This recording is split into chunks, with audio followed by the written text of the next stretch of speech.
రేవంత్ రెడ్డి ఇప్పటికే నీకు రైతులంటే చిన్న చూపు, రైతులను ఎరువులకు దూరం చేసినావు, రైతు బంధు పథకానికి దూరం చేసినావు, రుణమాఫీ ఎగబెట్టినావు, రైతు బీమా పథకానికి దూరం చేసినావు, వడ్లు కొనుగోలు చేయమంటే చుక్కలు చూపించినావు.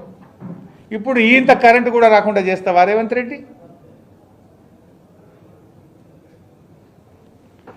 ఇవాళ 2003 ఎలక్ట్రిసిటీ యాక్ట్ ఏం చెప్తుందంటే ఏ డిస్కామ్ అయినా సరే ప్రజలు వినియోగదారులు కోరుకుంటే వ్యవసాయ విద్యుత్ కనెక్షన్ అయినా ఇంటికైనా పరిశ్రమలకైనా ఎవరు కోరినా వినియోగదారుడికి తప్పకుండా కనెక్షన్ ఇవ్వాలని ఎలక్ట్రిసిటీ రెగ్యులేషన్ యాక్ట్ సెక్షన్ 43 స్పష్టంగా చెప్తుంది.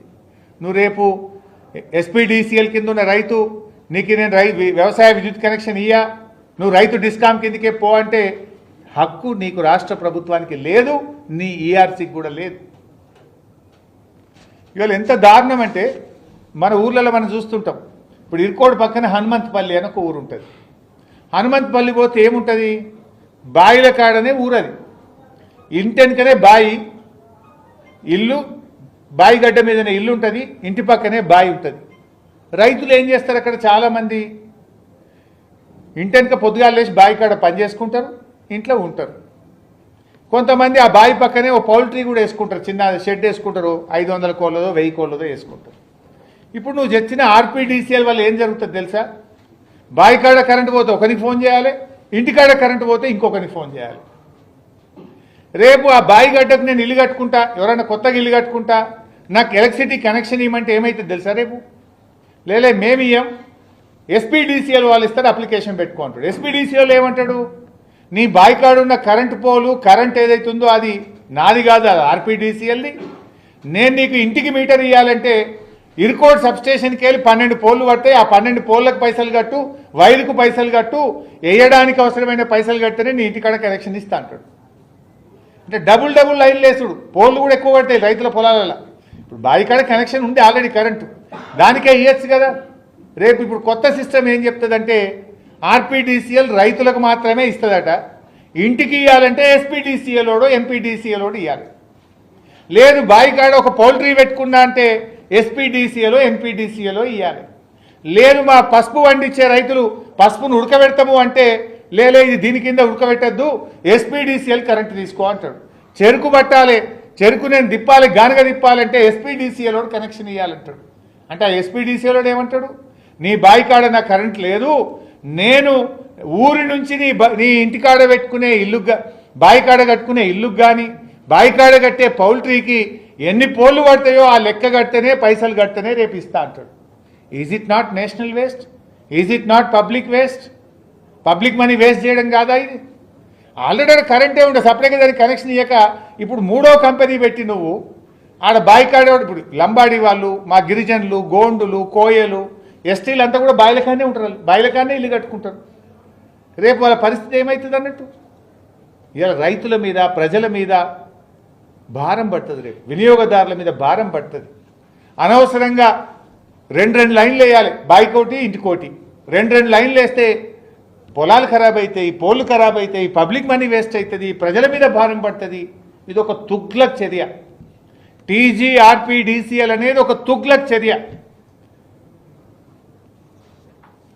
ఎంత డబుల్ పని. ఇప్పుడు థెఫ్ట్స్కి దాని కింద ఉంటారు టీమ్స్ ఉంటాయి, అదేవిధంగా ఆడిట్ టీమ్స్ ఉంటాయి, స్టోర్స్ ఉంటాయి, ఇవన్నీ డబుల్ పెట్టాలి, దానికోటి దీనికోటి, దానికోటి దీనికోటి. ఇది ప్రజల మీద భారం, వేస్ట్ ఆఫ్ పబ్లిక్ ఫండ్స్. అదేవిధంగా రేవంత్ రెడ్డి గారు ఇదంతా అసలు ఎందుకు చేస్తున్నాడంటే ప్రైవేటైజేషన్ చేయడానికి కుట్ర చేస్తున్నాడు.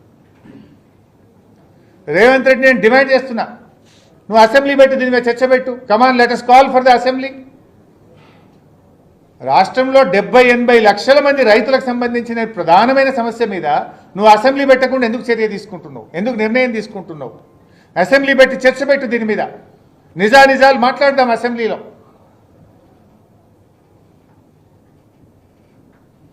ఇవాళ మహారాష్ట్రలో ప్రైవేటైజేషన్ అయిపోయింది, ముంబైలో అదానికి టాటాకి అప్పచెప్పిండ్రు. కర్ణాటకలో బెంగళూరులో టాటా కప్పచెప్పారు.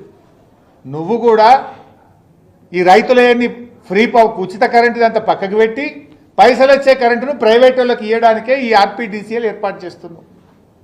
ఇది ప్రైవేటైజేషన్లో ఒక కుట్రలో భాగంగా నువ్వు చేస్తున్నావు. ఆ 2 డిస్కామ్లు నేను ప్రైవేటైజ్ చేయను అని ప్రజలకు మాటిను. ఆ 2 డిస్కామ్ల మీద కొత్తగా అప్పులు చెయ్యను అని ప్రజలకు మాటి. అప్పులు చేస్తావు మళ్ళీ నువ్వు కొత్తగా 1000 కోట్లు. ఉన్న అప్పులన్నీ ఇప్పుడు టీజీఆర్పీడీసీఎల్కు మార్చినావు. మళ్ళీ దాన్ని ఏంది కొత్తగా ఉంది, బుక్కులు మంచిగా ఉన్నాయి, ఇక దీని మీద కొత్త అప్పులు ఏం పాత అప్పులు ఏం లేవని మళ్ళీ కొత్త అప్పులు తేవడానికి ఇదో డ్రామా. నువ్వు ప్రైవేటైజేషన్ చేయడానికి ఎన్పీడీసీఎల్ ఎస్పీడీసీఎల్లో కొత్త అప్పులు లేపడానికి నువ్వు ఆడుతున్నటువంటి నాటకం ఇది రైతుల పాలిట ఉరితాడైతుంది. ఇది సాగునీటి ప్రాజెక్టులకు శాపంగా మారుతుంది. తాగునీటి ప్రాజెక్టులకు కరెంటు కొరత ఏర్పడుతుంది. దీన్ని వెంటనే విరమించుకోవాలని చెప్పి మేము ఈరోజు డిమాండ్ చేస్తూ ఉన్నాం. ఇవాళ రేవంత్ రెడ్డి ఇంకో మాట అంటుండు, చాలా అప్పులైనాయి, బీఆర్ఎస్ టైంలోనే ఎస్పీడీసీఎల్ ఎన్పీడీసీఎల్ అంటే ఈ డిస్కామ్లు అప్పుల పాలైనాయి అని నిన్న మాట్లాడిండు. సిగ్గుండాలే మాట్లాడడానికి. అసలు నువ్వు కదా అప్పుల పాలు చేసింది. బీఆర్ఎస్ ప్రభుత్వం అధికారంలోకి వచ్చినాడు ఎన్పీడీసీఎల్ ఎస్పీడీసీఎల్ అప్పటికో 2000 కోట్ల అప్పుల్లో ఉండే. బీఆర్ఎస్ దిగిపోయే నాటికి అయిన అప్పులు ఎంత అంటే బీఆర్ఎస్ హయాం 10 ఏళ్లలో జరిగిన అప్పులు 27,000 కోట్ల రూపాయలు. బీఆర్ఎస్ ఎక్కే నాటికి 2000 కోట్లు ఉంది అప్పు 2 డిస్కామ్లకు. బీఆర్ఎస్ దిగిపోయినాడు బీఆర్ఎస్ ప్రభుత్వ హయాంలో జరిగిన అప్పు 27,000 కోట్లు. మరి నిన్న జీవోలో పెట్టిండ్రు వీళ్ళే మొత్తం డిస్కామ్ల అప్పు ఎంతున్నది అని రేవంత్ రెడ్డి ప్రభుత్వమే జీవోలో పెట్టింది 54,000 కోట్లుంది. అంటే బీఆర్ఎస్ హయాంలో 27,000 కోట్లు అయితే నీ 2.5 సంవత్సరాల్లో నువ్వు చేసిన అప్పు ఎంత? నువ్వు 2 ఏళ్లల్లా 25,284 కోట్లు చేసినావు. 25,284 కోట్లు. 10 ఏళ్ల బీఆర్ఎస్ టైంలో సంవత్సరానికి 2,700 కోట్లు అప్పయింది డిస్కామ్లకు. కానీ నీ హయాంలో సంవత్సరానికి 10,113 కోట్లు అప్పయింది. అంటే 5 అంతలు ఎక్కువ బీఆర్ఎస్ కంటే. నువ్వు ఎక్కువ చేసినావు. బీఆర్ఎస్ 2,000 చేస్తే నువ్వు 10,000 చేసినావు. ఇంకా సిగ్గు లేకుండా డిస్కామ్లు బీఆర్ఎస్ హయాంలో అప్పుల పాలైనాయి అంటున్నావు. ఇంకా మా హయాంలో కరోనా వచ్చింది, ప్రజలు ఆర్థిక ఇబ్బందులు ఎదుర్కొన్నారు.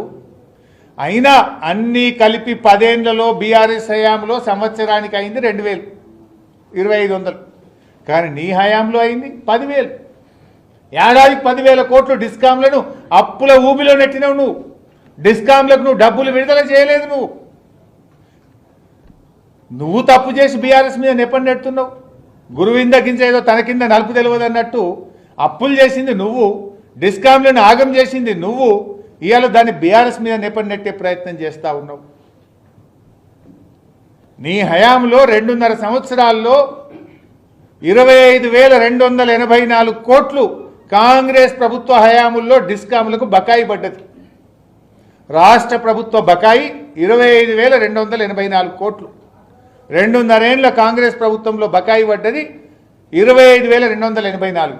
10 ఏళ్ల బీఆర్ఎస్లో ప్రభుత్వం డిస్కామ్లకు బాకీ పడ్డది 27,000 కోట్లు. అంటే బీఆర్ఎస్ హయాంలో ప్రభుత్వం డిస్కామ్లకు బకాయి పడ్డది ఏడాదికి 2,000 కోట్లు అయితే కాంగ్రెస్ ప్రభుత్వ హయాంలో డిస్కామ్లకు ప్రభుత్వం బాకీ పడ్డది సంవత్సరానికి 10,000 కోట్లు. ఇది నీ ప్రభుత్వ వైఫల్యం, నీ తప్పిదం.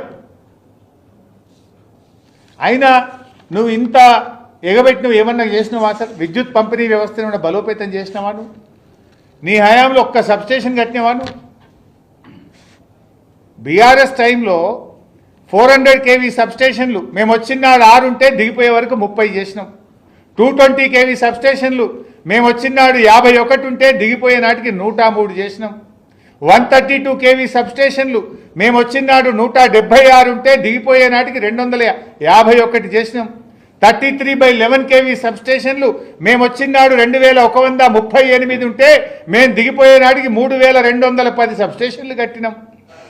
డిస్ట్రిబ్యూషన్ ట్రాన్స్ఫార్మర్లు మేము వచ్చినాడు 4 లక్షలు ఉంటే మేము దిగిపోయే వరకు 8,60,000 డిస్ట్రిబ్యూషన్ ట్రాన్స్ఫార్మర్లు పెట్టినాం. ఇది మేము చేసినాం. అసలు నువ్వేమైనా చేసినావా? ఓ సబ్స్టేషన్ కట్టినావా? ఓ లైన్లు వేస్తావా? అరే ఈహెచ్టీ లైన్లు మేము వచ్చినాడు 16,000 కిలోమీటర్లు ఉంటే మేము దిగిపోయే వరకు ఈహెచ్టీ లైన్లు 24,000 కిలోమీటర్లకు పెంచినాం. ఈ రకంగా విద్యుత్ పంపిణీ వ్యవస్థను మేము బలోపేతం చేసినాం. నువ్వే కదా అసెంబ్లీలో చెప్పింది. ఈ వీడియో చూడు, నువ్వేం చెప్పినావు అసెంబ్లీలో.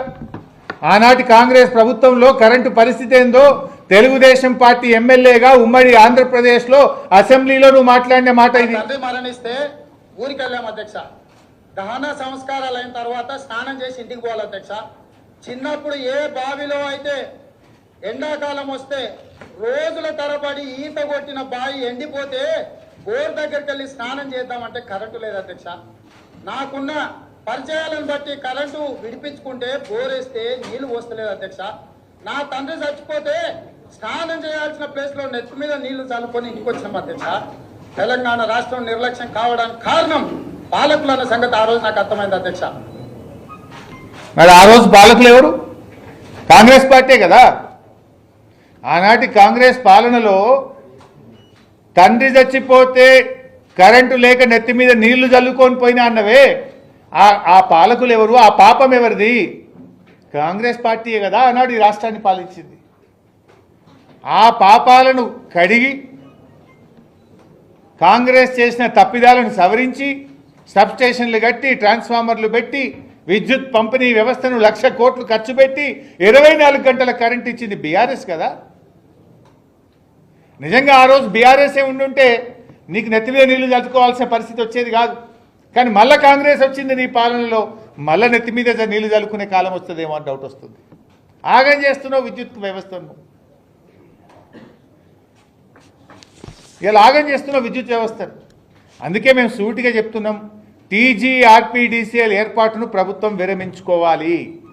టీజీఆర్పీడీసీఎల్ ఏర్పాటు రైతాంగం పాలిట ఉరితాడుగా మారబోతుంది. టీజీఆర్పీడీసీఎల్ ఏర్పాటు లిఫ్ట్ ఇరిగేషన్ ప్రాజెక్టులకు శాపం కాబోతా ఉంది. టీజీఆర్పీడీసీఎల్ ఏర్పాటు మంచినీటి పథకాలకు రేపు విద్యుత్తును కూడా అందించని పరిస్థితుల్లో ప్రజలకు త్రాగునీరు అందించని పరిస్థితి రాబోతా ఉంది. ఇది మేం కాదు, రాష్ట్ర ప్రభుత్వం టీజీఆర్పీడీసీఎల్ ఏర్పాటులో భాగంగా ఇచ్చిన జీవో నంబర్ 8లోనే ప్రభుత్వమే చెప్పింది. ఎట్టి పరిస్థితుల్లో బీఆర్ఎస్ పార్టీ రైతులకు అన్యాయం జరిగితే ఊరుకోదు. అవసరమైతే రైతులకు పెద్ద ఉద్యమాన్ని సృష్టిస్తాం. బీఆర్ఎస్ పుట్టిందే విద్యుత్ ఉద్యమంలో పుట్టింది. రైతుల మీద కరెంటు ఛార్జీలు పెంచితేనే నాడు కేసీఆర్ గారు తెలంగాణ ఉద్యమానికి శ్రీకారం చుట్టిండ్రు.